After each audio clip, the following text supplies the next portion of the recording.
The ultimatum. The void between stars was never truly silent. Captain Alina Torres knew this better than most, as she stood on the bridge of the TSS Defiance, humanity's most advanced warship. The gentle hum of the quantum drives, the soft peeps of sensor arrays, and the quiet breathing of her crew created a symphony that had become more familiar to her than Earth's oceans. Status report. Elena commanded, her voice calm despite the gravity of their mission.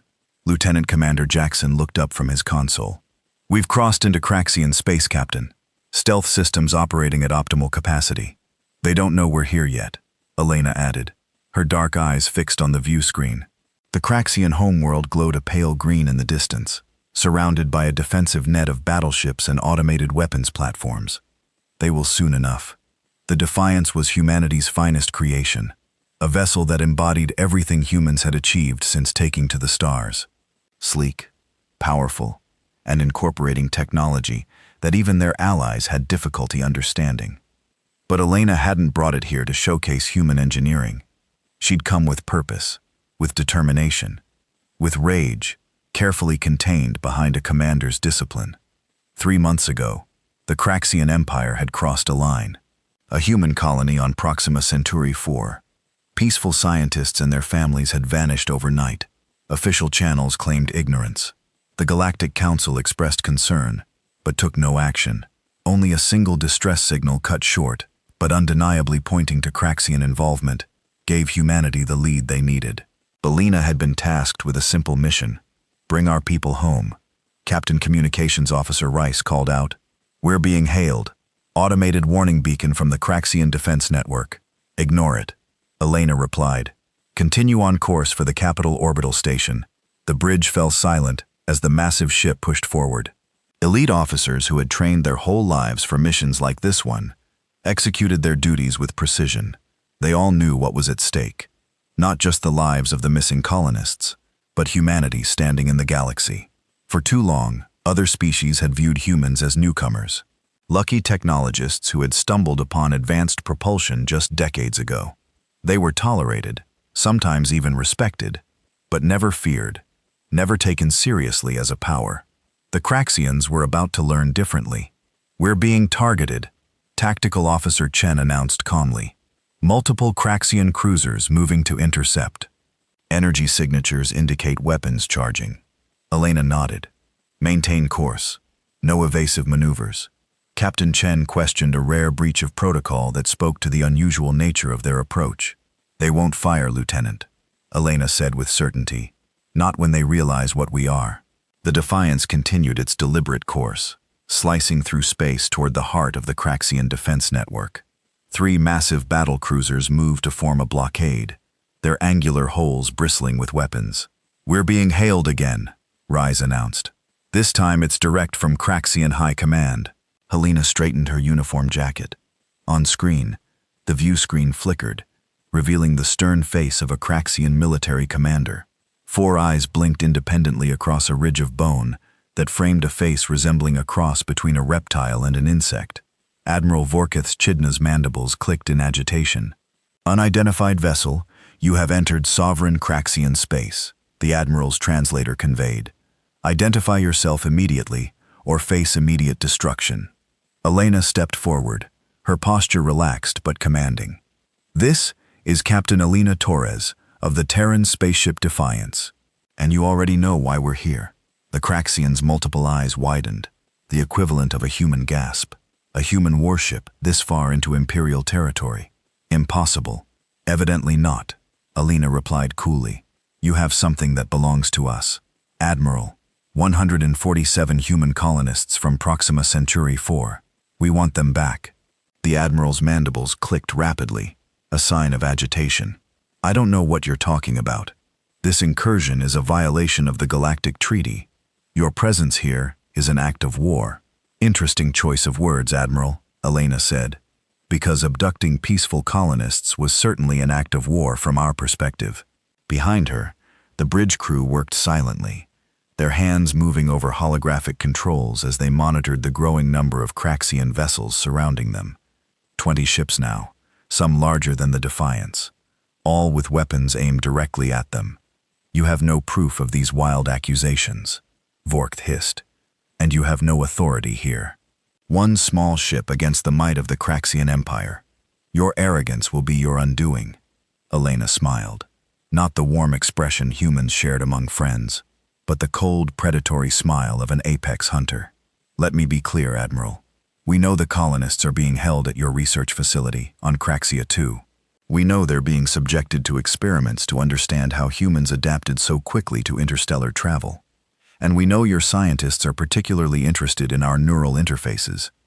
The Admiral's reaction, a subtle shift in posture, a momentary silence, confirmed everything. You have 1 hour to release all human prisoners and return them to my ship unharmed, Elena continued. Failure to do so will result in consequences your empire is not prepared to face. Vorketh laughed, the sound harsh and clicking through the translator. You threaten us with 1 ship. Perhaps humans are more delusional than we realized. Delina's expression didn't change. 1 hour, Admiral. And I should mention the Defiance isn't alone. She nodded to Reyes, who terminated the communication. They're scrambling additional ships, Chen reported immediately. Sensor readings indicate they're activating planetary defense systems as well. As expected, Elena replied. Deploy sensor boys. I want full coverage of their fleet movements. Captain Jackson interjected. The Craxians outnumber us at least 30-1, even counting our support vessels. If they decide to attack, they won't. Elena interrupted. Not after we show them what we're capable of. The Craxians, like most of the galaxy, have underestimated humanity from the beginning. They see our diplomatic overtures as weakness, our technological advancements as luck. She walked to the tactical display where a holographic representation of the Craxian fleet glowed in red contrast to the single blue dot representing the Defiance. What they don't understand is that humans have been preparing for this moment since we first looked up at the stars. We've been fighting wars against ourselves for millennia. We know conflict like they know breathing. In the silence that followed, the crew exchanged glances. They knew their captain's reputation, a strategic genius who had risen through the ranks faster than anyone in the history of the Terran Space Command. If anyone could pull off this mission, it was Elena Torres. 4 minutes remaining in our ultimatum, the ship's AI announced. Elena returned to her command chair. Prepare the demonstration package. If they want to know what 1 human ship can do, let's show them. On the Craxian flagship, Admiral Vorketh paced the command deck, his exoskeleton clicking against the metallic floor with each agitated step. What do we know about this vessel? He demanded of his intelligence officer. Very little, Admiral, the officer replied, mandibles twitching nervously. The humans have kept their military advancements classified. Our intelligence suggests they possess nothing that could threaten even one of our cruisers, let alone the assembled fleet. Then why? Vorketh hissed. Why come here with 1 ship and make demands they cannot enforce? It defies logic. Perhaps they are truly desperate. His second-in-command suggested.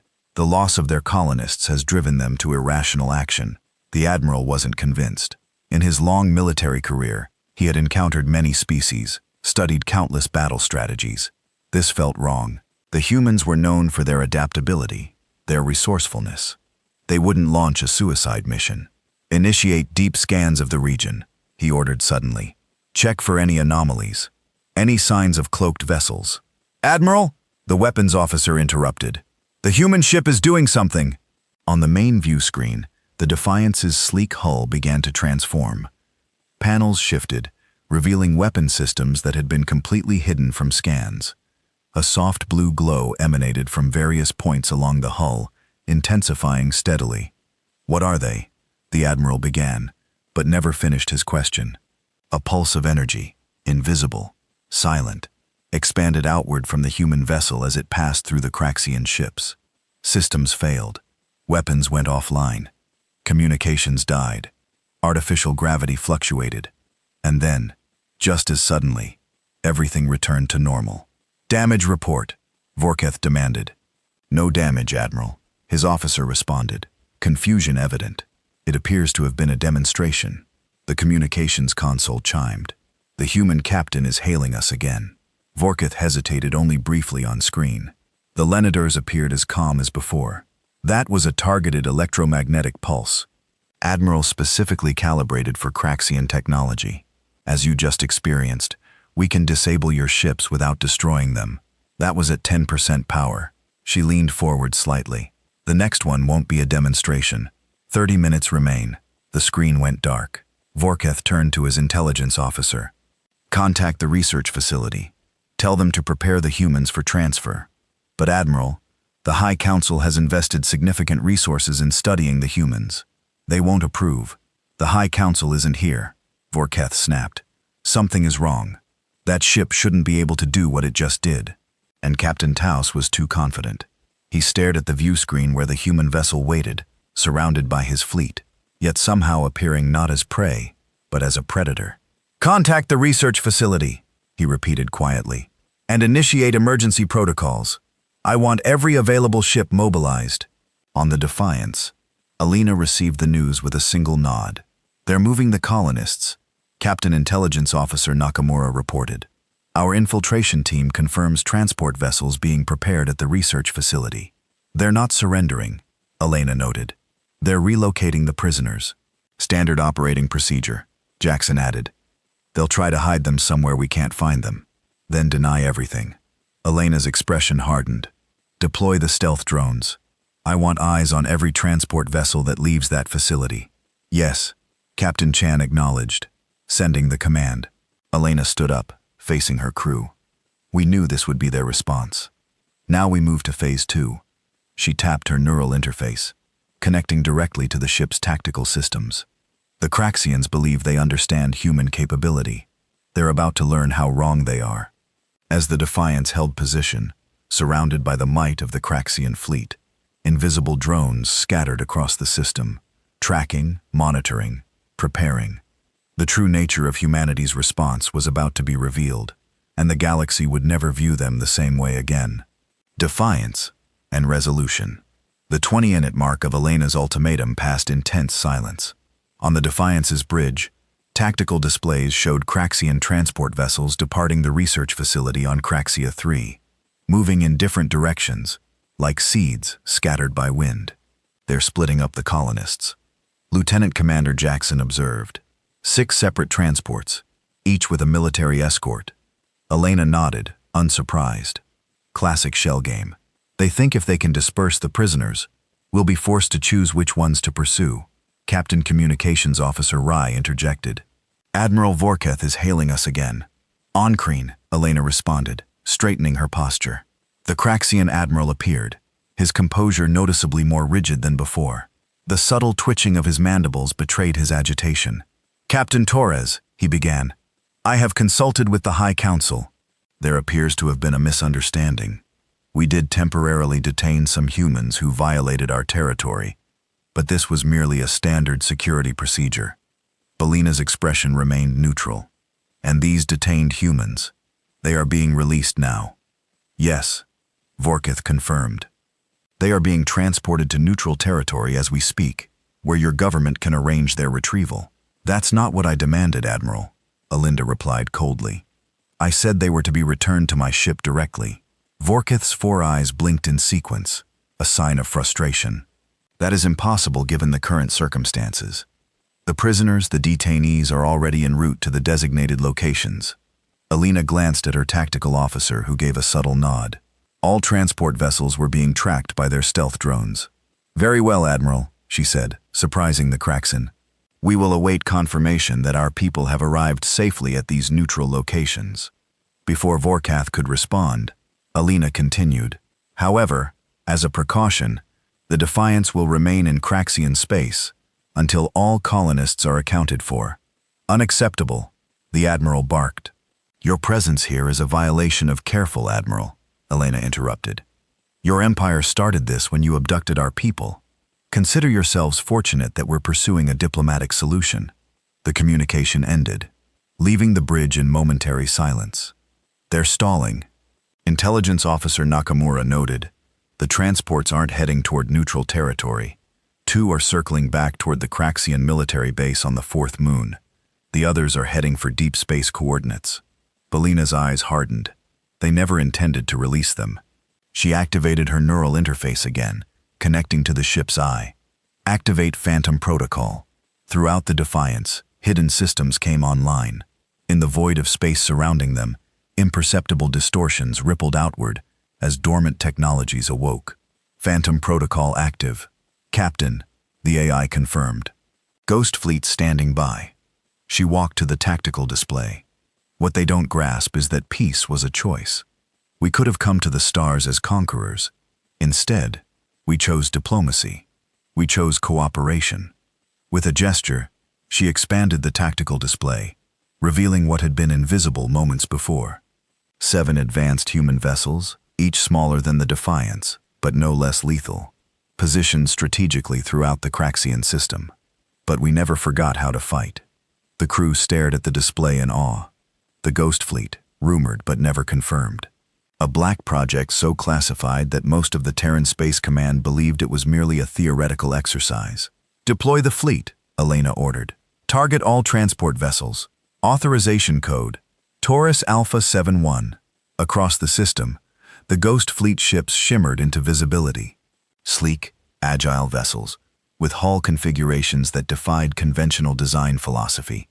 Their sudden appearance sent the Craxian fleet into chaos. Admiral Vorketh stared at his tactical display in disbelief. Impossible, he whispered. Where did they come from? They were already here, Admiral. His sensor officer replied, mandibles trembling. Our scanners, they couldn't detect them. All ships, battle stations, Vorketh commanded. Target the human vessels. But it was too late. The Ghost Fleet moved with astonishing speed, each ship intercepting a Craxian transport vessel with surgical precision. No weapons were fired. They didn't need to be. Targeted electromagnetic pulses, similar to the demonstration the Defiance had performed, but focused with pinpoint accuracy, disabled the transport's engines while leaving life support systems intact. Within minutes, all 6 transport vessels hung motionless in space, their military escorts equally paralyzed. On the Defiance's bridge, Alina received confirmation from her fleet captains. All transports disabled, Captain Chen reported. Boarding teams are away. Minimal resistance expected given the EMP effects. Elena nodded. Time to end this charade. She opened a channel to the Craxian flagship. Admiral Vorketh's image appeared, his exoskeleton now visibly trembling with rage or fear. Perhaps both. Your deception ends now, Admiral, Alina stated flatly. Our boarding teams are retrieving our people. Any attempt to interfere will be met with the full measure of our capabilities. This is an act of war. Vorketh sputtered. No, Admiral, Elena corrected him. This is a rescue operation. War would look very different. To emphasize her point, she nodded to Tactical Officer Chen, who activated a secondary system throughout the Craxian system. Hundreds of small objects, previously dormant and undetectable, activated simultaneously. Quantum resonance mines positioned weeks ago by automated stealth drones now revealed themselves on Craxian scanners. Voreth's expression shifted from anger to horror. The mines were positioned near every major Craxian installation, every defense platform, every strategic asset in the system. We could have destroyed your infrastructure before you even knew we were here, Elena continued. We chose not to. Remember that when you report to your High Council.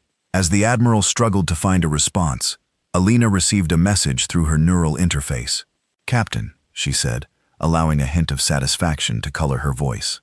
Our boarding teams have secured all colonists, 143 survivors. The number hung in the air, 4 shy of the original count. What happened to the others? Elena demanded, her voice dangerously quiet. Vorketh's posture deflated slightly. Research subjects occasionally expire during testing procedures. The temperature on the Defiance's bridge seemed to drop several degrees. Alina's expression didn't change, but her eyes burned with a cold fury that made several of her officers instinctively step back. Admiral, she said, her voice barely above a whisper, I want the names of every scientist, every official, every guard who participated in the experimentation on our people. That is classified information. Vorketh responded, but his voice lacked conviction. Elena leaned forward. Let me be absolutely clear. The only reason your system isn't experiencing catastrophic infrastructure failure right now is because I am choosing restraint. The names. Now, 20 minutes later, the rescued colonists were being treated in the Defiance's medical bay. Many were malnourished. All showed signs of trauma, but they were alive. They would recover both physically and with time psychologically. Elena stood in the observation room, watching as her medical team worked. Commander Jackson joined her, offering a data tablet. "The information from the fractions," he said quietly. "All personnel involved in the experimentation program." As requested, Elena took the tablet, scanning the list of names. "Verify it against the testimony of the survivors, once they're stable enough to speak." "Yes." Captain Jackson hesitated. "What will happen to them?" "The Craxians who were responsible." Elena's expression was unreadable. "That will be determined by proper authorities. But I've made it clear to the Admiral that if justice isn't served through official channels, there are alternatives." The implied threat wasn't lost on Jackson. The Ghost Fleet had demonstrated capabilities that would give any power in the galaxy. Pause. "The quantum mines," he asked, "being deactivated as we speak." Elena confirmed. "We've made our point." She turned away from the medical bay. Her mission complete, but her thoughts troubled. "The galaxy is changing, Commander. For too long, humanity has been viewed as just another species finding its way among the stars. Today, that perception was corrected." "You think they'll fear us now?" Jackson observed. "Fear isn't the goal," Elena replied. "Respect is understanding that humanity will not tolerate aggression against his people, that while we prefer peace, we are very, very capable of war." She looked back at the survivors, and that we always come for our own. As the Defiance prepared to depart Craxian space, escorted by the now visible Ghost Fleet, messages flashed across the galactic communication networks. Reports of the incident, carefully controlled by both human and Craxian authorities, nevertheless spread rapidly. In council chambers across the galaxy, representatives of various species discussed the implications. The humans, it seemed, had been holding back. Their technology was more advanced than anyone had suspected. Their military capabilities, hidden beneath a veneer of diplomatic focus, were formidable. 2 weeks later, Elena stood before the Terran Defense Council, her formal report delivered and acknowledged. "The Craxian High Council has issued a formal apology," Admiral Chen announced. "They've agreed to substantial reparations for the families of the deceased colonists and have publicly executed 2 high-ranking officials deemed responsible for the operation." Elena nodded. It wasn't enough. Nothing could bring back the 4 who had died, but it was a start. "More importantly," the Admiral continued, "they proposed a comprehensive treaty that would formalize relations between our peoples and establish clear protocols for territorial disputes." "They're afraid," another council member observed. "They're respectful," Elena corrected. "For the first time, they see us as equals, perhaps even as superiors in some regards." Admiral Chen leaned forward. "The question now is how we proceed. The Ghost Fleet existence is no longer a secret. Every species in the galaxy is reassessing their understanding of human capabilities." Elena met his gaze steadily. "We proceed as we always have, with diplomacy first, force only when necessary.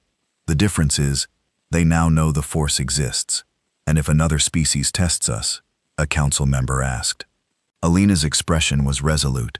"Then we remind them, just as we reminded the Cranes, that humanity extends peace from a position of strength, not weakness." As she left the council chambers, Elena's thoughts turned to the stars. Humanity had crossed a threshold. Their place in the galactic community had fundamentally changed. Some would call it a loss of innocence, but Elena knew better. It wasn't innocence they had lost, but navy. And in its place, they had gained something far more valuable: respect. Across the vastness of space, in the heart of the Craxian Empire, Admiral Vorketh stood before his own council, his career in tatters, but his mind clear. "We made a grave error," he told them. "Not in capturing the humans, though that was foolish, but in our fundamental understanding of their species." He activated a holographic display, showing the Defiance and its Ghost Fleet. "We saw their diplomatic nature as weakness, their collaborative approach as lack of strength. We were wrong. The humans have been watching, learning, preparing. They've been at war with themselves for millennia, perfecting the art of conflict, while we grew complacent." He looked each council member in the eyes. "Make no mistake, the humans could have destroyed us had they wished. Instead, they showed restraint. Remember that, when you deal with them in the future, The council chambers fell silent as the implications sank in. The galaxy had changed. The humans had made sure of it. And as the stars continued their eternal dance, a new understanding spread throughout the civilizations scattered among them. Humanity had arrived, not as conquerors, not as subjects, but as equals, perhaps even as leaders. The age of underestimating them was